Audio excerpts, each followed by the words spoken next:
ஜம்மு காஷ்மீர் மாநிலத்தில் தீவிரவாதிகள் நடத்திய பயங்கர வெடிகுண்டு தாக்குதலில் தமிழகத்தைச் சேர்ந்த 2 வீரர்கள் உட்பட 41 பேர் உயிரிழந்தனர். இதையடுத்து விசாரணை நடத்துவதற்காக தேசிய புலனாய்வு அமைப்பினர் காஷ்மீர் மாநிலத்திற்கு சென்றுள்ளனர். அடுத்த கட்ட நடவடிக்கைகள் குறித்து பிரதமர் தலைமையில் மத்திய அமைச்சரவை குழு ஆலோசனை நடத்தியது.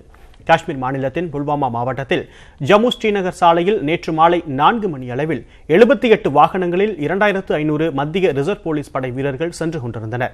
அப்போது 76வது பட்டாலியன் பேருந்தின் மீது 350 கிலோ வெடிபொருட்களை காரில் ஏற்றி வந்த தீவிரவாதிகள் தாக்குதல் நடத்தினர். இதில் மத்திய ரிசர்வ் போலீஸ் படையைச் சேர்ந்த ஏராளமானோர் உயிரிழந்தனர், பலர் காயமடைந்தனர். இந்நிலையில் தாக்குதலில் உயிரிழந்தவர்களின் எண்ணிக்கை 41ஆக அதிகரித்துள்ளது. அதிகபட்சமாக உத்தரப்பிரதேச மாநிலத்தைச் சேர்ந்த 12 பேரும், ராஜஸ்தானை சார்ந்த 5 பேரும் உயிரிழந்தனர். தமிழகத்தை சார்ந்த வீரர்கள் 2 பேர் உயிரிழந்ததாக ராணுவம் அறிவித்துள்ளது. அவர்களில் ஒருவர் தூத்துக்குடி மாவட்டம் சிவலப்பேரியைச் சேர்ந்த சுப்பிரமணியன் என்பது தெரியவந்துள்ளது. மற்றொருவரை இன்னும் அடையாளம் காணவில்லை என்றும் தொடர்ந்து தேடுதல் பணிகள் நடைபெற்று வருவதாகவும் ராணுவம் தெரிவித்துள்ளது. இந்த தற்கொலை படை தாக்குதலுக்கு ஜெய்ஷ்-இ முகமது அமைப்பு பொறுப்பேற்றுள்ளது. அந்த அமைப்பைச் சேர்ந்த அகமது என்பவர்தான் தற்கொலை படையாக மாறி இந்த தாக்குதலை நிகழ்த்தியிருப்பது தெரியவந்துள்ளது. இந்த தாக்குதலுக்கு குடியரசுத் தலைவர் ராம்நாத் கோவிந்த், பிரதமர் நரேந்திர மோடி மற்றும் பல்வேறு அரசியல் கட்சிகளின் தலைவர்கள் கண்டனம் தெரிவித்துள்ளனர். இந்நிலையில் தீவிரவாதிகளின் தாக்குதல் குறித்து விசாரணை நடத்துவதற்காக 12 உறுப்பினர்களை கொண்ட தேசிய புலனாய்வு அமைப்பினர் காஷ்மீருக்கு விரைந்துள்ளனர். காஷ்மீரில் தீவிரவாதிகள் நடத்திய தாக்குதலை தொடர்ந்து அடுத்த கட்ட நடவடிக்கைகள் குறித்து முடிவு செய்வதற்காக பிரதமர் நரேந்திர மோடி தலைமையில் பாதுகாப்பு விவகாரங்களுக்கான அமைச்சரவை குழு ஆலோசனை நடத்தியது.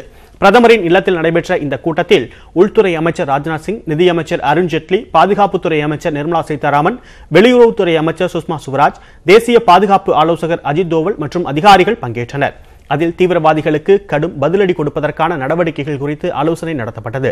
இந்நிலையில் மத்திய பிரதேச மாநிலத்தின் இட்டாச்சி நகரில் பிரதமர் நரேந்திர மோடி இன்று கலந்து கொள்ளவிருந்த பொதுக்கூட்டம் ரத்து செய்யப்பட்டுள்ளது.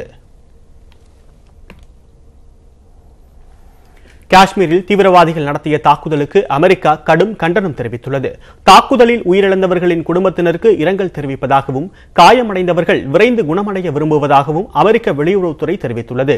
தீவிரவாதத்தை எந்த வடிவிலும் ஒழிப்பதற்கான இந்தியாவுடன் இணைந்து பணியாற்ற அமெரிக்கா உறுதி பூண்டுள்ளதாகவும் தெரிவிக்கப்பட்டுள்ளது. வன்முறை மற்றும் தீவிரவாதத்தை நோக்கமாக கொண்டு செயல்படும் அனைத்து தீவிரவாத குழுக்களுக்கும் ஆதரவு அளிப்பதையும் புகலிடம் வழங்குவதையும் உடனடியாக நிறுத்திக் கொள்ள வேண்டும் என பாகிஸ்தானை அமெரிக்கா கேட்டுக் கொண்டுள்ளது. ஐநா பாதுகாப்பு கவுன்சிலின் தீர்மானங்களுக்கு உட்பட்டு தீவிரவாதிகளுக்கு ஆதரவு அளிப்பதை கைவிட வேண்டும் எனவும் அனைத்து நாடுகளையும் அமெரிக்கா கேட்டுக் கொண்டுள்ளது.